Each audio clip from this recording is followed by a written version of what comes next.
குலத்தில் பிறந்தவன் நான், முகநூல் தரித்தவன் நான், சங்கும் பரினும் நான், ஜாதிக்கெல்லாம் மூத்தவரை ஜாம்பவனும் நான். அரிநூல் பரிநூல் தரிநூல் தரித்தவன் நான், ஹரிச்சந்திர மகாராஜனை அடிமை கொண்டவன் நான். நீர் தோன்றும் நடு கடல் தோன்றும், ஊர் தோன்றும் உலகம் தோன்றும், ஊருக்கு மேலாண்ட புறத்திலே ஓர் ஆல விருச்சகம் தோன்றியது. ஆல விருச்சகத்தின் அடியினிலே கன்னி புத்தூர் தோன்றியது. கன்னி புத்திலே கமலக்கன்னி பிறந்தார். கமலக்கன்னி வயிற்றிலே காராம் பசு பிறந்தது. காராம் பசுவை காவனூர் கம்மாள பறையர்கள் காலை கட்டி கைத்தை அறுத்து தோலை உரித்தார்கள். தோலை உரித்த பசுவின் மாமிசத்தை அங்குஜன், அனுமான், நீலன் இவர் மூவரும் ஒன்றாக சேர்ந்து ஐம்பங்கு இட்டார்கள். 5 பங்கிலே முதல் பங்கானதை சிவபெருமான் மனைவியான சிவசக்தி எடுத்துச் சென்றார். இதை பார்த்தார் சிவபெருமான். இந்த பசுவின் மாமிசத்தின் மகிமை நாம் அறிய வேண்டும் என்றார். யாரை கேட்டால் தெரியும் என்று யோசித்து அடே வீரஜாம்பகா என்று குரல் கொடுத்தார். அய்யனின் குரலை கேட்டு அடியனும் ஓடி வந்து ஏனென்று கேட்டான் வீரஜாம்பகன். அடே வீரஜாம்பகா, சிவசக்தி எடுத்து செல்லும் முதல் பங்கானது எதற்கடா உதவும் என்று கேட்டார் சிவபெருமான். சாமி, சிவசக்தி எடுத்து செல்லும் முதல் பங்கானதோ அது மாமேசம். அது மந்திரம் கற்றவர்க்கும் தந்திரம் கற்றவர்க்கும் மாயாஜாலம் அறிந்தவர்க்கும் மகுடிக்கும் மையாக சுவாமி என்று சொன்னான் வீரஜாம்பகன். அடே வீரஜாம்பகா, நாராயணமூர்த்தி எடுத்து செல்லும் 2வது பங்கு அது எதற்கடா உதவும் என்று கேட்டார் சிவபெருமான். சாமி, நாராயணமூர்த்தி எடுத்து செல்லும் 2வது பங்கோ அது எலும்பானது. அதிலே சீப்பாகும் சிவியாகும் சீர்பெற்று வாழ்கின்ற பெண்களுக்கெல்லாம் மரண டப்பியாக சுவாமி என்று சொன்னான் வீரஜாம்பகன். அடே வீரஜாம்பகா, பிரம்மதேவன் எடுத்து செல்லும் 3வது பங்கு அது எதற்கடா உதவும் என்று கேட்டார் சிவபெருமான். சாமி, பிரம்மதேவன் எடுத்து செல்லும் 3வது பங்கோ அது வாளானது. அது அரச குல பரம்பரைக்கும் அருள் கொடுக்கும் தேவர்களுக்கும் அருகிலே நின்று வீசும் வெஞ்சாமரையாக சுவாமி என்று சொன்னான் வீரஜாம்பகன். அடே வீரஜாம்பகா, நீ எடுத்து வைத்திருக்கிறாயே 4வது பங்கு அது எதற்கடா உதவும் என்று கேட்டார் சிவபெருமான். சாமி, நான் எடுத்து வைத்திருக்கின்ற 4வது பங்கு அது தோலானது. அதிலே வாராகும் வடமாகும் வண்ண கயிறாகும் வாசிக்க மேலமாகும் 1000 குதிரைக்கு வங்குபடியாக சுவாமி என்று சொன்னான் வீரஜாம்பகன். அடே வீரஜாம்பகா, யாருமே எடுக்காமல் இருக்கும் 5வது பங்கு அது எதற்கடா உதவும் என்று கேட்டார் சிவபெருமான். சாமி, யாருமே எடுக்காமல் இருக்கும் 5வது பங்கோ அது சாணமானது. அதை எடுத்து நீரிட்டு கரைத்து சீர்கட்டை வீட்டை பூசி மொழிகினால் மூதேவி துளைந்து ஸ்ரீதேவி பெருகும் சுவாமி என்று சொன்னான் வீரஜாம்பகன்.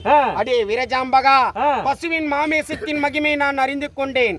அடுத்த திசையின் திருப்பலனை சொல்லடா என்று கேட்டார் சிவபெருமான். சாமி, திசையின் திருப்பலனை சொல்லி வரேன் கேளுங்கள் சாமி என்று சொல்லி வடக்கே வல்லாளந்துறை, தெற்கே தேவர்களின் துறை, மேற்கே மேலாளன் துறை, கிழக்கே ஜாம்பகனின் துறை அது என்னுடைய துறை சாமி என்று சொன்னான் வீரஜாம்பகன். அடே வீரஜாம்பகா, இந்த 4 திசைகளிலும் பிறந்த முழுமை எடுத்து சொல்லடா என்று கேட்டார் சிவபெருமான். அந்த முழுமையை சொல்லி வரேன் கேளுங்கள் சாமி என்று சொல்லி வடக்கே மகாபாரதம் 5 தெற்கே ராமாயணம் 5 மேற்கே சாணவர்கள் 5 கிழக்கே சங்கும் சாணார கத்தியம் 5 சாமி என்று சொன்னான் வீரஜாம்பகன். அடே வீரஜாம்பகா, கிழக்கே பிறந்த சங்கும் சாணார கத்தியின் மகிமை ஏதடா என்று கேட்டார் சிவபெருமான். அந்த மகிமையை சொல்லி வரேன் கேளுங்கள் சாமி என்று சொல்லி பிறந்தவுடன் தாய்க்கொடி அரக்க சாணார கத்தியும் இறந்த பின்பு ஈம சடங்கு முடிக்க சங்குமே பிறந்து விட்டது சுவாமி என்று சொன்னான் வீரஜாம்பகன். அடே வீரஜாம்பகா, கால்பனம், முயந்துண்டி, வாய்க்கரிசி, வழிபிண்டம் இவையெல்லாம் வாங்கி தின்று வயிறு பிழைக்க நீ ஒரு சுடும் பறையன் என்று உன்னை நான் சோதித்து பார்த்தேனடா என்று சொன்னார் சிவபெருமான். சாமி, கால்பனம், முயந்துண்டு, வாய்க்கரிசி, வழிபிண்டம் இவையெல்லாம் வாங்கி தின்று வயிறு வளர்த்த போதிலும் கடமைக்கு கட்டுப்பட்டு அடிமையா இருக்கும் நான் இது ஏது சாமி அறியாமல் இருப்பேன் என்று கேட்டான் வீரஜாம்பகன். அடே வீரஜாம்பகா, பார், உலகத்திலே பரமனாய் நான் பிறந்தேன். இந்த பூலோகத்திலே சுடும் பறையனாக நீ பிறந்தாய். ஆனால் இனி முதற்கொண்டு பறையனும் நீயும் அல்ல, இந்த பரமநதி ஜாதி என்று சொல்லி அங்கே மங்களம் பாடி வெங்கல பறையை கரத்தில் எடுத்து கொடுத்தார் சிவபெருமான். சாமி, மங்களம் பாடி வெங்கல பறையை கரத்தில் எடுத்து கொடுத்து விட்டீர்கள், அடியனுக்கு எது கட்டளை சாமி என்று கேட்டான் வீரஜாம்பகன். அடே வீரஜாம்பகா, 8 திக்கு 16 கோணங்கள் சென்று இரவென்றும் பகலென்றும் பாராமல் பால் பொடியே பூ மலரே என்று வீரப்பறை சாட்டி வாடா என்று சொன்னார் சிவபெருமான். சாமி, 8 திக்கு 16 கோணங்கள் சென்று இரவென்றும் பகலென்றும் பாராமல் பால் பொடியே பூ மலரே என்று வீரப்பறை சாட்ட வேண்டும் என்றால் எதன் மீது ஏறி எதை தின்று சாமி பறை சாட்ட முடியும் என்று கேட்டான் வீரஜாம்பகன். அடே வீரஜாம்பகா, கவலைப்படாதே. 5 கல்லையும் 1/2 கிலோ சாராயமும் கலந்து வைத்திருக்கின்றேன். மதுபானம் தான் அறிந்து மதையானி மீதேறி பறைச்சாட்டி வாடா என்று சொன்னார் சிவபெருமான். ஐயனின் வார்த்தைப்படி மதுபானம் தான் அறிந்து மதையானை மீதேறி அதிகாலை நேரத்திலே காளி கோவிலை சென்றடைந்தான் வீரஜாம்பகன். அம்மணி அம்மணி என்ற குரல் கொடுத்தான் வீரஜாம்பகன். ஜாம்பகனின் குரலை கேட்டு காளியோ கண்விழித்து பராசக்தி எழுந்தருளி 7 கதவை திறந்து பச்சரிசி பல்கடித்து அருகிலே வந்து நின்றாள் காளிகாதேவி. தாயை பார்த்தவுடன் சாராய நிலை மறந்து கால் நடுங்கி கனம் நடுங்கி உடல் நடுங்கி நின்றான் வீரஜாம்பகன். ஜாம்பகனை பார்த்து, அடே வீரஜாம்பகா, வெள்ளியோ முளைக்கவில்லை, விடியற் காலையும் பிறக்கவில்லை, இந்த அண்ணியை எழுப்பிய காரணம் ஏதடா என்று கேட்டாள் காளிகாதேவி. தாயை ஆத்திரம் கொள்ள வேண்டாம் தாயே, தேவர்கள் ஒன்று கூடி வேதங்கள் பலவும் பாடி வீரப்பறை சாற்ற சொன்னார்கள் தாயே. பறை சாட்ட கணிப்பில்லாத காரணத்தினால் கை சோர்ந்து நிற்கின்றேன் தாயே என்று சொன்னான் வீரஜாம்பகன்.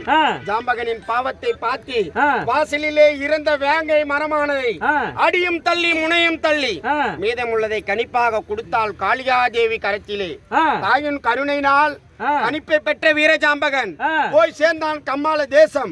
1 அடி அடித்தான் செந்தாமரை பூத்தது, 2 அடி அடித்தான் ராஜ்யத்தை அடைந்தான், 3 அடி அடித்தான் பூலோகத்தை சேர்ந்தான். பூலோகத்திலே பூ உதிரே, பிஞ்சு உதிரே, காய் உதிரே, கனி உதிரே, 6 மாதத்து பிண்டம் அதிர்விலே 5 தலையின் நாகன் குடல் அழுகிவிட என்று பறைச்சாட்டினான் வீரஜாம்பகன். இதை பார்த்தார் சிவபெருமான்.